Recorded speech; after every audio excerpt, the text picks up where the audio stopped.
Students, Sangli आदर्श उच्च माध्यमिक विद्यालय के ऑनलाइन क्लासेस में मैं इतिहास व्याख्याता विभव पालीवाल आपका हार्दिक स्वागत करता हूं। पिछले टॉपिक के अंदर हमने पढ़ा था जिसमें हमने सम्राट अशोक के बारे में जानकारी ली थी। आज हम जो बात कर रहे हैं वो अशोक के धम्म की बात कर रहे हैं। तो अशोक का धम्म विभिन्न वर्गों, जातियों और संस्कृतियों को एक सूत्र में बांधने तथा प्रजा के नैतिक उत्थान के लिए अशोक ने जिन आचारों की संहिता प्रस्तुत की थी अभिलेखों में, उसे ही धम्म कहा गया है। मैं एक बार वापस से रिपीट कर रहा हूँ, ध्यान से, बहुत इंपॉर्टेंट है। अशोक का धम्म क्या है? विभिन्न वर्गों, जातियों और संस्कृतियों को एक सूत्र में बांधने तथा प्रजा के नैतिक उत्थान के लिए अशोक ने जिन आचारों की संहिता प्रस्तुत की उसे ही धम्म कहा गया है। धम्म का संबंध किसी विशिष्ट या किसी एक धर्म से, एक वर्ग से नहीं है। धम्म का संबंध जो है पवित्र और नैतिक आचरण से है, करने योग्य के तमाम अच्छे कार्यों से है। किसी जाति, किसी विशिष्ट धर्म का अशोक के धर्म से कोई लेना देना नहीं है। और यूं अगर माने तो प्रत्येक धर्म का व्यक्ति जो है, प्रत्येक जाति और वर्ण का व्यक्ति जो है वो धम्म के सिद्धांतों का पालन आसानी से कर सकता है। अब अगर बात करें तो धम्म के सिद्धांतों की बात कर रहे हैं। अशोक के धम्म के जो मुख्य रूप से सिद्धांत है वो 5 सिद्धांत मिलते हैं। सबसे पहला सिद्धांत जो है वो है सहिष्णुता, जन सामान्य के मध्य आत्म सहिष्णुता, विभिन्न विचारों, धर्मों और आस्थाओं के मध्य सहिष्णुता। अशोक कहता है जन सामान्य के मध्य आत्म सहिष्णुता होनी चाहिए, विभिन्न विचारों, धर्मों और आस्थाओं के मध्य सहिष्णुता होनी चाहिए। फिर दूसरा सिद्धांत जो है वो है अहिंसा का, सभी प्राणियों के प्रति अहिंसा का सिद्धांत। तीसरा जो सिद्धांत है वो है आडंबरहीनता का, धर्मानुष्ठानों तथा धर्मानुष्ठानों में बलि चढ़ाने को अर्थहीन कहा गया है। धर्मानुष्ठान और जो बलि वगैरह चढ़ाई जाती है उसका अशोक ने निषेध किया है, उसको अर्थहीन कहा है। फिर बात करते हैं चौथा सिद्धांत है लोक कल्याण का सिद्धांत। तो इसमें वृक्षारोपण, कुएं तथा सराव आदि का निर्माण जो है वो अशोक ने कहा है कि ये लोक कल्याण के कार्य है, इसको करना चाहिए, वृक्षारोपण करना चाहिए, कुएं और सराव का निर्माण करना चाहिए। फिर पांचवा इंपॉर्टेंट, श्रेष्ठ पवित्र नैतिकता। अशोक ने इस सिद्धांत पर बहुत बल दिया है। श्रेष्ठ पवित्र नैतिकता ये क्या है? श्रेष्ठ नैतिकता, पवित्र आचरण, सदाचार और सत्यवादिता पर जो है अशोक बहुत बल देता है। श्रेष्ठ नैतिकता, पवित्र आचरण, सदाचार और सत्यवादिता पर अशोक बल देता है। अब हम अशोक के जो अभिलेख हैं कि कौन से अभिलेख में अशोक अपने धर्म से संबंधित कौन सी बात करता है या अशोक के अभिलेख में क्या क्या है उसके बारे में बात कर रहे हैं। अशोक के शिलालेख और अशोक के शिलालेख में उल्लेखित विषयों की बात कर रहे हैं कि अशोक के शिलालेख में क्या उल्लेख किया गया है। इसमें मैं अशोक के सारे शिलालेख नहीं बता रहा हूँ, लेकिन जो प्रमुख है और हमारे कोर्स के अंदर आते हैं, जो हमारी किताब में मिल जाएंगे, केवल वही बता रहा हूँ, एक आध कोई एक्स्ट्रा हो सकता है। तो प्रथम शिलालेख, केवल इंपॉर्टेंट शिलालेख ही बता रहा हूँ। प्रथम शिलालेख की बात कर रहे हैं। प्रथम शिलालेख में अशोक कहता है समाज यानी उत्सव का निषेध, यानी उत्सव नहीं मनाना, उत्सव पर वो निषेध करता है उत्सव का। पशु बलि का निषेध करता है, पशु बलि की निंदा कर रहा है। सभी मनुष्य मेरी प्रजा की तरह है, अशोक कह रहा है। तो अपने प्रथम शिलालेख के अंदर अशोक कह रहा है समाज, उत्सव का निषेध, पशु बलि का निषेध, सभी मनुष्य मेरी प्रजा की तरह है। द्वितीय शिलालेख में अशोक पशु चिकित्सा, मानव चिकित्सा एवं लोक कल्याणकारी कार्य पर बल दे रहा है। पशु चिकित्सा, मानव चिकित्सा और लोक कल्याणकारी कार्य पर बल दे रहा है। तीसरे अभिलेख के अंदर अशोक महामात्रों अर्थात पदाधिकारियों के प्रति 5वें वर्ष दौरे का आदेश दे रहा है, यानी प्रत्येक 5वें वर्ष जो है महामात्रों और पदाधिकारी जो है वो दौरा करेंगे, जनता के बीच में जाएंगे। फिर रज्जुक या राजुक की नियुक्ति, जो न्यायाधीश का कार्य करते थे, राजुक या रज्जुक की नियुक्ति करता है। और अल्प व्यय और बचत को धम्म का माना इसने। अल्प व्यय और बचत, देखो सेविंग को कितना महत्व दिया गया है धम्म के अंदर की।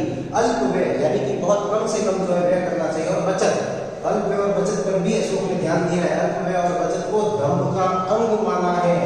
फिर पंचम शिलालेख के अंदर अशोक कह रहा है धम्म महापात्रों की नियुक्ति, धम्म महापात्रों की नियुक्ति की गई है एवं उनके कार्य निर्देश है उसके अंदर कि उनको क्या क्या कार्य करने हैं। तो धम्म महापात्रों की नियुक्ति और उनके कार्य निर्देश, उनके द्वारा किए गए कार्य का ब्यौरा दिया गया है। फिर मौर्यकालीन समाज और वर्ण व्यवस्था का उल्लेख भी पंचम शिलालेख में मिलता है, इंपॉर्टेंट है। मौर्यकालीन समाज एवं वर्ण व्यवस्था का उल्लेख भी पंचम शिलालेख में मिलता है।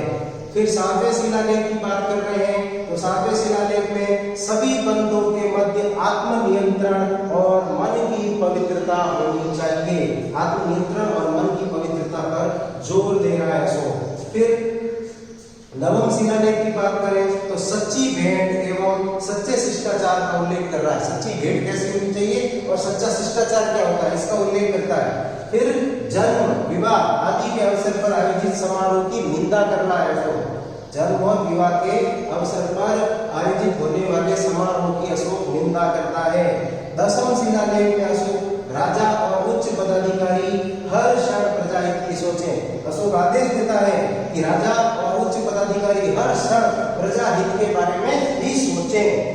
ख्याति और गौरव की निंदा कर रहा है। ख्याति और गौरव पर ध्यान नहीं देना अशोक ऐसा मानता है, तो ख्याति और गौरव की निंदा कर रहा है। धम्म नीति की श्रेष्ठता पर अशोक बल दे रहा है। 10वें शिलालेख में देखिए धम्म नीति की श्रेष्ठता पर अशोक बल देता है।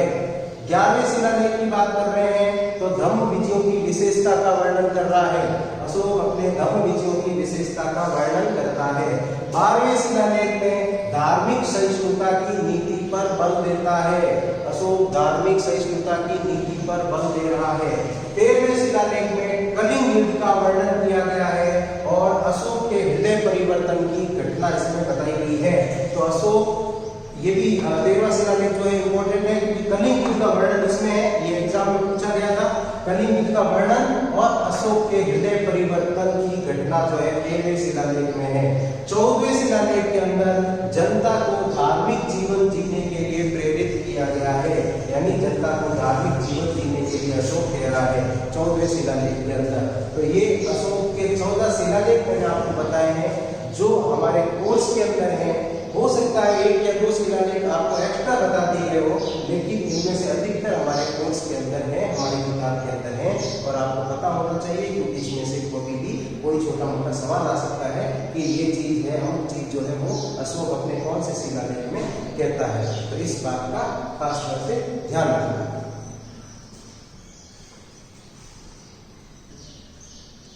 जन कल्याणकारी अवधारणा की बात करते हैं तो अशोक के जो विचार हैं, अशोक के जो विचार हैं वो धम्म के माध्यम से अशोक ने प्रकट किए हैं। अशोक के धम्म को अगर देखते हैं तो जन कल्याणकारी अवधारणा सीधे तौर पर प्रकट होती है क्योंकि सड़कें बनाना, पेड़ पौधे लगाना, सराव का निर्माण कराना, प्याऊं का निर्माण करवाना, जाहिर सी बात है इसमें सबका हित दिखता है। तो इसमें जन कल्याणकारी अवधारणा सामने आती है। कंसेप्ट वही लोक कल्याणकारी राज्य का, तो अशोक जन कल्याणकारी अवधारणा रखता है इन तमाम कार्यों से जो है।